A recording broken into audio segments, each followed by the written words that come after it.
Gethsemane, je ne sais pas pourquoi les images sont inversées, mais en tout cas. Gethsemane, Gabata et Golgotha, et c'est les 3 G de la grâce, les effets de la grâce. Et ce soir, quels sont les effets de la grâce pour moi aujourd'hui avec cette vieille histoire d'il y a 2000 ans?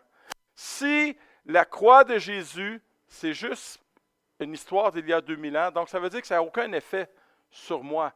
Mais je crois que Dieu voulait que la mort de Jésus ait un effet sur moi aujourd'hui dans ma vie. Et la meilleure image que je pouvais donner sur les effets est celle-ci.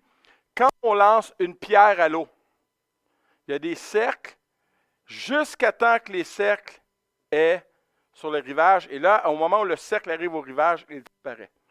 Et c'est exactement ce que la croix fait comme effet. C'est comme si Dieu lançait la pierre de sa grâce dans les eaux de ma vie et les effets de cette grâce ont encore un effet aujourd'hui pour moi. Et c'est les premiers effets de la splendeur de sa grâce manifestée à Golgotha. Et bien sûr, le pardon et la réconciliation. On ne peut pas vivre les autres effets s'il n'y a pas premièrement le pardon et la réconciliation. Ce pardon et cette réconciliation me procurent de nombreux effets pour ma vie. Expérimenter la croix, c'est aussi expérimenter ses effets. Et les effets de la croix, premièrement, sont accessibles à cause de Matthieu chapitre 27, les versets 50 et 51. Jésus poussa de nouveau un cri d'une voix forte. Tout est accompli. Et il rendit l'esprit. Et voici, le voile du temple se déchira en deux, du haut jusqu'en bas. Et il faut se rappeler que ce rideau symbolise la séparation entre moi et Dieu, entre mon péché et sa sainteté.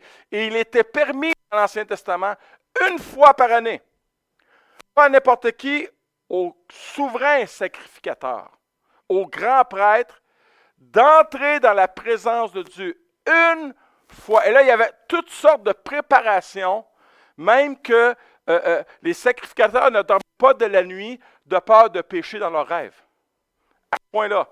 Et il y avait une préparation, et une fois par année, le sacrificateur, le grand sacrificateur, entrait dans la présence de Dieu derrière le rideau.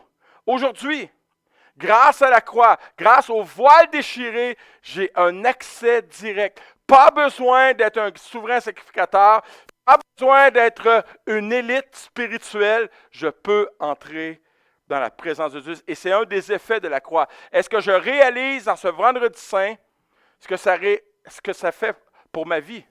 D'entrer dans la présence de Dieu à tous les jours, à toutes les heures, quand je veux. Et Jésus a tout accompli afin que je puisse vivre et expérimenter le tout accompli de Jésus. Jésus a accompli parfaitement la loi et s'est offert pour satisfaire la justice de Dieu. Au moment où Jésus expire, c'est juste à ce moment-là que le voile se déchire. Pas avant, pas après, mais au moment où le dernier souffle est donné de la part de Jésus, le voile se déchire. De haut en bas, ça aurait été plus facile de en bas en haut. Pourquoi le symbole est fort ici? Pourquoi? Parce que c'est Dieu qui déchire le voile. Le Dieu du ciel, le Dieu d'en haut, le Dieu de la grâce, c'est lui qui déchire le voile. C'est Dieu qui décide de me donner accès à sa sainte présence. Et la réconciliation est toujours une initiative de Dieu. C'est lui qui a fait les premiers pas. La réconciliation est toujours de sa part. Tout part d'en haut, tout part de lui. C'est pour ça que le voile est déchiré d'en haut. C'est lui qui me tend la main afin que je puisse tendre la mienne. C'est lui qui désire que je sois en sa présence. Rien n'est plus important pour lui que je sois en sa présence. Nous, on réclame souvent la présence de Dieu, alors qu'il est déjà là. Mais c'est lui qui réclame notre présence. C'est lui qui aime. J'aime être dans la présence de Dieu, mais lui aime aussi être en ma présence. Et le sacrifice de Jésus à la croix me le prouve hors de tout doute. Il m'aime, alors il désire ma présence dans sa présence. Wow! Wow! Dans son amour pour moi, et c'est son amour pour moi qui le motive. Jean, chapitre 3, verset 16. Car Dieu a tant aimé le monde qu'il a donné son Fils unique afin que quiconque croit en lui ne périsse pas, mais qu'il ait la vie éternelle. Dieu désire ma présence dans sa présence jusque dans l'éternité. Mais je peux l'expérimenter maintenant. Pourquoi? Parce que le voile est déchiré. Par le sacrifice de Jésus à la croix, j'ai un libre accès à sa présence. À cause du sacrifice de Jésus à la croix, cet accès est toujours ouvert. Il ne sera jamais, jamais, jamais fermé. Quel privilège d'avoir accès à la présence du Dieu de l'univers. Et ce Dieu est disponible 365 jours par année et aux 4 ans, 366 jours par année. 24 heures sur 24. Jamais l'accès à Dieu n'est fermé. Il est impossible que Dieu soit absent ou en vacances ou en burn-out. Si Dieu aurait pu subir un burn-out, il l'aurait fait juste avec moi. Hébreux 4,16 nous dit ceci, c'est la croix qui nous permet ça. Approchons-nous donc avec assurance. La religion nous enseigne qu'on doit approcher Dieu avec crainte et tremblement. Non, non, non. Avec assurance du trône de la grâce afin d'obtenir miséricorde et de trouver grâce en vue d'un secours opportun. Les effets de la croix. Jim Cymbala dit ceci. Un accès auprès de Dieu, n'est-ce pas ce à quoi vous aspirez? Je ne comprends pas pourquoi la citation n'est pas là. Ces quelques mots résument le secret de la puissance de l'Église primitive. Un secret qui n'a pas changé du tout depuis 2000 ans. C'était une des priorités de l'Église au début d'être dans la présence de Dieu. Et je ne pense pas que la stratégie de Dieu a changé aujourd'hui. Je n'ai pas à réclamer. Souvent, il y a des chants que je chante moins aujourd'hui. Pourquoi? Parce qu'il y a des chants qui réclament la présence de Dieu. Alors qu'il est toujours là. Je n'ai pas à réclamer ce qui est déjà là. Hein? Je n'ai que m'y approcher et l'expérimenter. Dieu, on peut toucher Dieu partout, partout, partout, parce qu'il est partout. Jacques 4,8 nous dit, approchez-vous de Dieu et il s'approchera de vous. Pas qu'il n'est pas là, mais il y a une intimité qui se crée quand je m'approche moi-même de Dieu. Hein? Une autre version dit, tenez-vous près de Dieu et il se tiendra près de vous. Dieu est toujours présent. C'est moi qui dois apprendre à être plus présent dans sa présence. À m'arrêter et à réaliser sa présence. Une des choses à l'école qu'on faisait souvent, aujourd'hui je ne sais pas si les enfants le font encore, c'était la liste des présences en classe. Oui, ils le font encore, oui. Présent. Et quand un des enfants était absent, on savait parce que la voix n'était pas là et la main n'était pas levée. Donc, est-ce que quand Dieu prononce mon nom, je peux lever la main? Présent, Seigneur. Présent, je suis là, Seigneur. Je suis là. Dieu a toujours la main levée. Je suis là, je suis toujours là. Le sacrifice de Jésus à la croix m'en donne l'opportunité de venir toujours dans sa présence, m'approcher de Dieu qui est déjà proche. Wow! Et le psaume 139, wow! Regardez bien comment est Dieu. Le verset 139, le verset 5 à 12. Tu m'entoures par derrière, par devant, et tu mets ta main sur moi. Pourquoi réclamer la présence de Dieu? Une telle science est trop merveilleuse pour moi, trop élevée pour que je puisse la saisir. Où irai-je loin de ton esprit et où fuirai-je loin de ta face? On ne peut pas jouer à cache-cache avec Dieu. C'est plate, mais c'est ça. Si je monte aux cieux, tu y es. Si je me couche au séjour des morts, tu voilà. Si je prends les ailes de l'aurore et que j'aille demeurer au-delà de la mer, là aussi ta main me conduira et ta droite me saisira. Si je dis au moins, les ténèbres me submergeront, la nuit devient lumière autour de moi. Même les ténèbres ne sont pas ténébreuses pour toi. La lumière s'illumine comme le jour et les ténèbres comme la lumière. Dieu est lumière. Il n'y a aucune noirceur qui peut empêcher Dieu de venir. Aucune de mes ténèbres Hmm. Des fois, il y a des ténèbres dans mon cœur. Il n'y a aucun ténèbre qui peut empêcher Dieu de venir dans ma présence. La croix, c'est Dieu qui se rend accessible. Un des effets. Wow! Pas juste pour cette vie, mais jusque dans l'éternité. Pas juste dans l'éternité, mais dans cette vie. Le sacrifice parfait de Jésus à la croix me réconcilie parfaitement avec Dieu parce que son sacrifice est parfait. Il n'y a rien à y ajouter. Le sacrifice de Jésus à la croix me donne un accès illimité. Je suis un VIP. Je suis une personne tellement importante que j'ai un accès VIP auprès du Père. Wow! Si j'ai accès à la présence de Dieu, c'est par le sacrifice de Jésus à la croix. Pourquoi? Parce que Dieu me déclare non coupable. Dieu me déclare non coupable. Romains chapitre 8, verset 1. Et maintenant, il n'y a plus de condamnation pour ceux qui appartiennent à Jésus-Christ. Si nous sommes unis à lui, nous n'avons donc à redouter aucune sentence contraire. Wow! Je suis acquitté. Vous savez, dans mon ancienne vie, j'ai été arrêté par la police. Ils sont venus à la maison, ils ont fait une descente et tout ça. Et il a fallu que je passe en cours et tout ça. Et je n'ai pas été acquitté, j'ai été reconnu coupable. Mais pour payer ma dette, il ne fallait pas que je sois acquitté, il fallait que je paye une amende. Et c'est comme si aujourd'hui, Jésus fait la même chose. J'avais une amende à payer, j'avais une dette à payer, et Jésus dit, je vais prendre ta dette et je vais la donner au Père. Wow!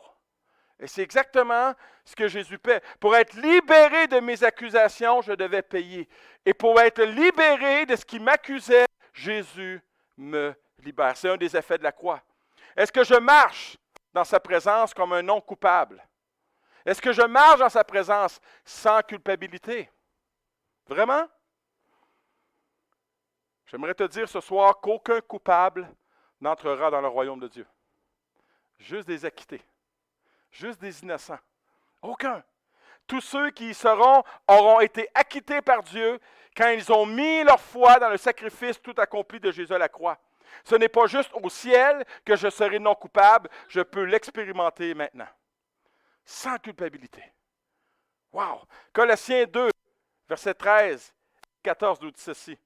Vous qui étiez morts pour vos offenses, Jésus vous a rendu à la vie grâce à lui, nous faisant grâce de toutes nos offenses. Pourquoi marcher dans la culpabilité? J'aime le mot en espagnol, anulando, annuler. Anulando? Hein? Annuler. Il n'y a plus rien. Il n'y a plus rien. Dieu n'a plus rien contre nous. Dieu n'a plus rien contre nous. Il a effacé, annulando, l'acte dont les ordonnances nous condamnaient. Wow! J'étais un condamné. Je suis un innocent. Aujourd'hui, je suis un acquitté. L'acte dont les ordonnances nous condamnaient et subsistaient contre nous, il ne l'a pas juste effacé. Paul il dit, je vais amplifier pour que les gens comprennent, il l'a détruit. Il l'a complètement détruit en le clouant à la croix. Et dans le verset, ici, le mot traduit par acte désigne la reconnaissance de dette rédigée et signée de la main du débiteur. Wow! Devant Dieu, tout le monde est débiteur d'une dette impossible à honorer. Si Dieu aurait voulu, il aurait pu envoyer un huissier chez nous et tout saisir. La violation, c'est quoi? La dette impossible à honorer, c'est la violation de sa volonté. Et ça s'appelle, c'est pas populaire aujourd'hui, le péché. Et nous tombons tous sous le coup d'une condamnation à mort. L'apôtre Paul compare le pardon en Jésus-Christ à l'acte d'effacer l'encre du parchemin où sont écrits les péchés qui nous condamnent. Quel moyen Jésus a-t-il employé pour effacer la liste de nos péchés? Il l'a cloué à la croix. Cloué à la croix. La liste des crimes commis par un crucifié était clouée sur la croix pour indiquer pourquoi il était exécuté. Jésus, en prenant mes péchés, c'est mon nom qui est sur la croix. C'est mon nom qui est sur la croix. Il a été crucifié et le pourquoi il a été crucifié, c'est à cause de moi. C'est un des effets de la croix. Il prend ma culpabilité. Les péchés des croyants ont tous été mis sur Jésus.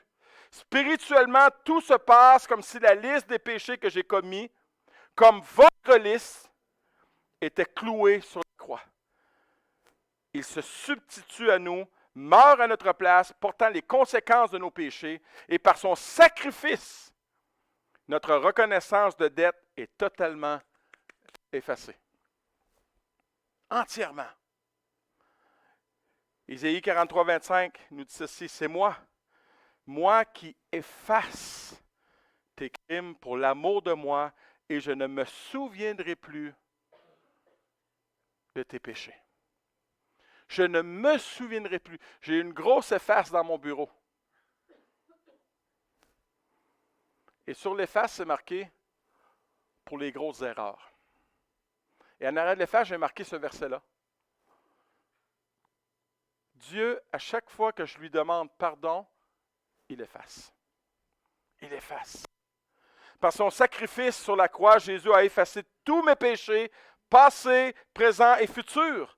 Aucun de mes péchés ne peut rendre le sacrifice de Jésus à la croix inefficace. Aucun de mes péchés n'est assez gros ou épouvantable que Jésus ne puisse pas effacer. Jésus ne garde pas une liste noire de mes péchés les plus notoires et les plus secrets. Jésus ne garde pas en mémoire tous mes péchés passés afin de me torturer l'esprit dans cette vie.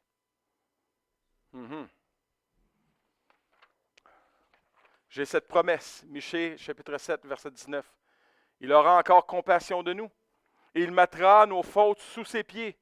Et tu jetteras au fond de la mer tous leurs péchés. J'aime ça parce qu'à chaque fois que Dieu parle de nos péchés, il marque le mot « tout ».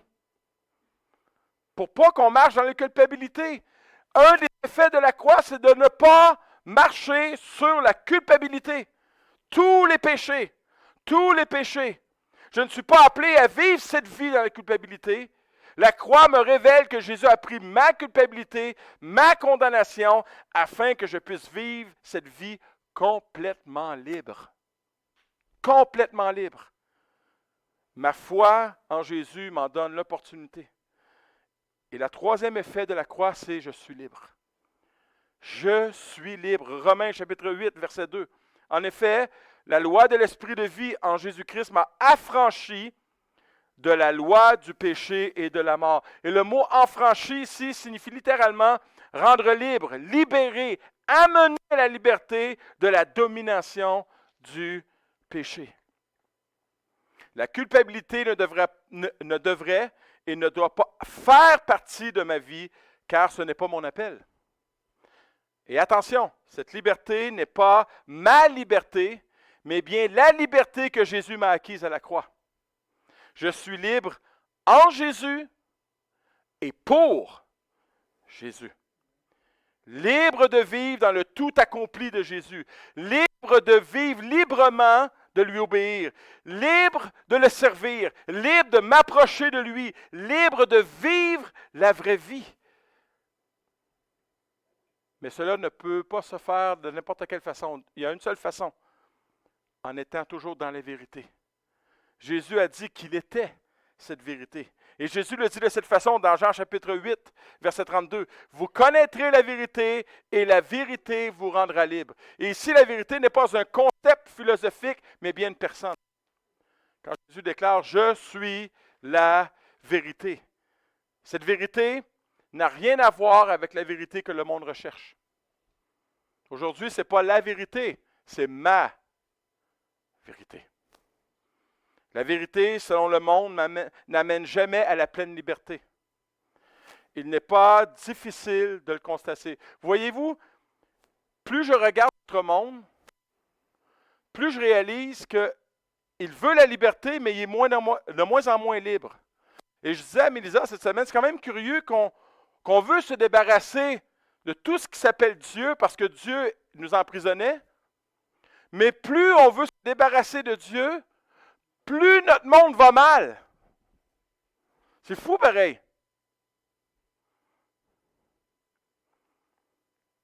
Une personne qui ne connaît pas Jésus ne sera jamais, jamais plus libre que moi.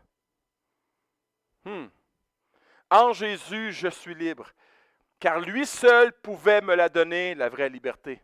Et c'est mon appel depuis les 32 dernières années.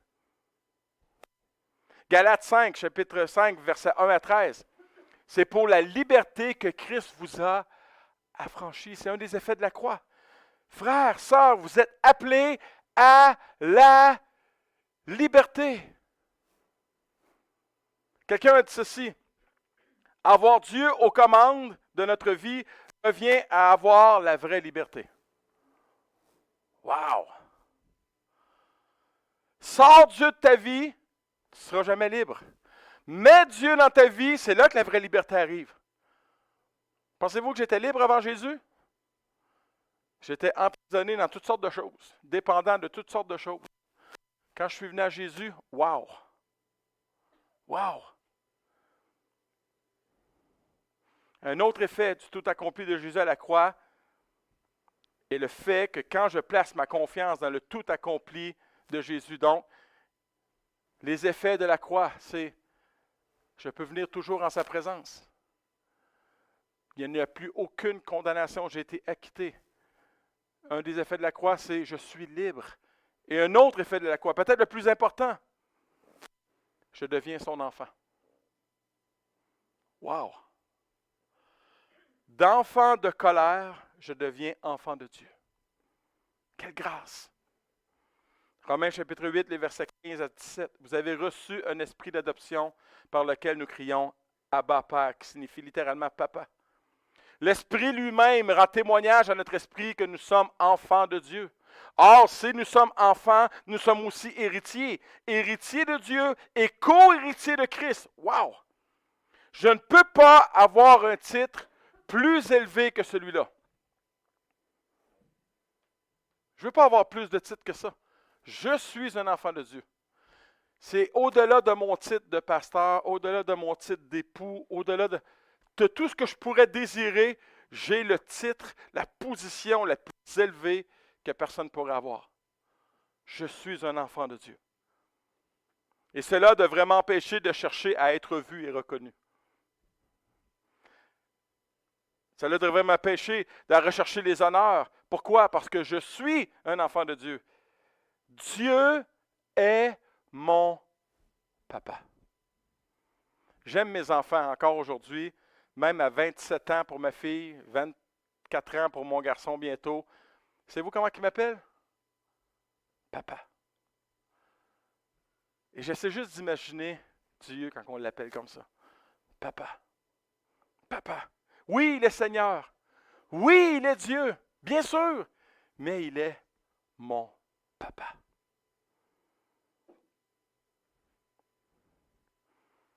Un homme raconte l'histoire de sa femme qui a été adoptée à l'âge de 6 mois.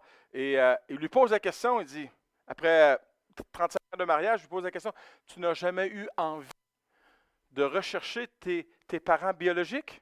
Et elle a dit ceci, wow, mon père et ma mère auraient pu choisir, ceux qui l'ont adopté, regardez bien, mon père et ma mère auraient pu choisir n'importe quel autre bébé ce jour-là. Mais ils m'ont choisi. Ils m'ont adopté. Ce sont eux, mes vrais parents.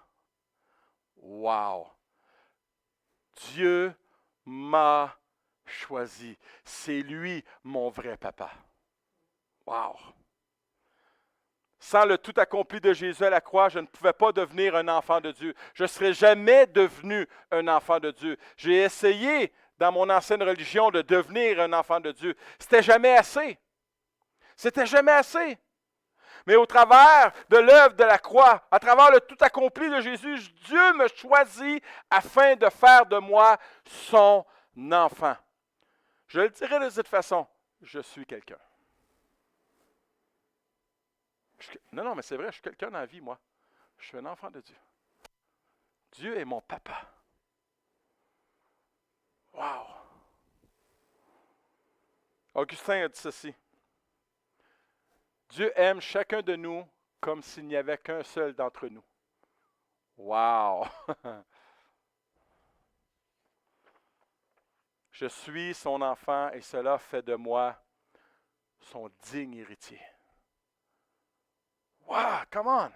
À cause du tout accompli de Jésus à la croix, je suis le digne héritier de Dieu. Wow! Je suis l'héritier d'un Dieu dont les ressources sont illimitées. Je suis destiné à recevoir tout ce que Jésus reçoit. Pourquoi? Je suis co-héritier avec Christ. Il ne faut pas penser juste à l'aspect matériel ici. Oui, je manquerai de rien. L'Éternel est mon berger, je ne manquerai de rien. Mais l'apôtre Paul le dit de cette façon dans sa lettre à l'église d'Éphèse. Éphésiens chapitre 1, les versets 3 et 11. Béni soit Dieu, le Père de notre Seigneur Jésus-Christ, qui nous a bénis de toutes sortes de bénédictions spirituelles dans les lieux célestes en Christ. En lui, nous sommes aussi devenus héritiers, ayant été prédestinés suivant la résolution de celui qui opère toutes choses d'après le conseil de sa volonté. Je ne sais pas si... Levez les yeux, là, quand vous allez partir ce soir ou demain matin, quand vous allez lever. Regardez le ciel. Paul, il dit, toutes les ressources spirituelles là, qui remplissent le ciel sont à toi. Donc, magasinez plus sur Amazon, Walmart, vous avez tout ce qu'il faut. Et j'aimerais vous dire ce soir, humblement, je suis plus riche que le plus riche qui n'a pas Jésus dans sa vie. Je suis plus riche, croyez-le ou non, qu'Elon Musk. Je suis plus riche que Bill Gates. Ah oui, des maisons, des autos. Moi, j'ai Jésus. Et toutes les ressources spirituelles au ciel. Je suis le plus riche des plus riches. En québécois, on dit ce fameux dicton, je suis plein aux as. Je suis plein aux as. Je suis plein aux as. Pourquoi suis-je le plus riche et le plus riche que le plus riche qui est sans Jésus? Pourquoi? Parce que j'ai un Père qu'il n'a pas. J'ai un pardon qu'il ne possède pas. J'ai un esprit qu'il ne possède pas. J'ai une paix qu'il n'a pas. J'ai une joie qu'il n'a pas. Wow! J'ai une liberté qu'il ne possède pas. J'ai une victoire qu'il ne possède pas. J'ai accès à une puissance qu'il n'a pas accès. Wow! J'ai un accès à des ressources qu'il ne possède pas. J'ai des promesses qu'il ne possède pas. J'ai une famille, l'Église, qu'il ne possède pas. J'ai une assurance qu'il ne possède pas. C'est moi le riche et lui le pauvre. Wow! Ce n'est pas à nous de baisser les yeux devant le riche, c'est à lui de baisser les yeux devant moi. Pas par orgueil, parce que je sais qui je suis. Regardez bien, c'est quelle belle promesse. Romains chapitre 8, verset 32. Lui, Dieu, qui n'a point épargné son propre Fils, mais qui l'a livré pour nous tous, comment ne nous donnera-t-il pas aussi toutes choses avec lui? Quand je vous dis je suis plein aux as, je suis plein aux as. Toi aussi, Michel, tu es plein aux as. Hallelujah. Un des effets de la croix, je suis un enfant de Dieu victorieux. Wow! Colossiens chapitre 2, verset 15. Christ a dépouillé les dominations et les autorités et les a données publiquement en spectacle en triomphant d'elles à la croix. Je le dis souvent, je le répète et je vais vous le répéter jusqu'à ma mort. Je ne lutte pas pour la victoire. Je lutte dans la victoire. Je ne peux pas lutter pour quelque chose que j'ai déjà. J'ai la victoire en Christ. La victoire de Jésus sur la croix fait de moi, pas comme le magasin, mais fait de moi un winner. Je peux vivre quelques revers. Je peux subir quelques défaites, mais il n'en reste pas moins que je suis un victorieux. La victoire n'est pas tant dans les médailles, les diplômes que je peux gagner. Cela a plus un rapport avec mon attitude. Une attitude de victorieux. Quand j'ai l'attitude d'un gagnant, et c'est ce que je suis, même une défaite peut devenir une victoire. Pourquoi? Parce qu'un échec n'est jamais un échec pour celui qui possède une attitude de vainqueur. Le vainqueur apprend, devient plus sage et il persévère en réessayant plus sagement. D'ailleurs, Romains 8, 37 ne dit-il pas, mais dans toutes ces choses, nous sommes plus que vainqueurs par celui qui nous a aimés.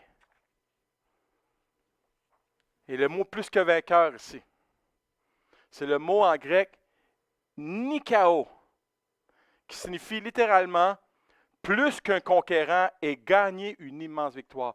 Et la racine du mot nikao, de la racine du mot nikao vient le mot, prochaine diapo, Nike. Ça, c'est le mot grec qui signifie littéralement plus que vainqueur. Le mot Nike trouve son origine dans la mythologie grecque. Nike était la déesse de la victoire. Et le nom Nike porte en lui une riche signification et une histoire de succès impressionnante. De ses origines mythologiques à son statut actuel de géant de l'industrie sportive, Nike incarne la victoire, l'innovation et l'excellence. Ça ressemble aux chrétiens, ça? Sa popularité mondiale et ses associations avec des personnalités imminentes témoignent de son impact durable.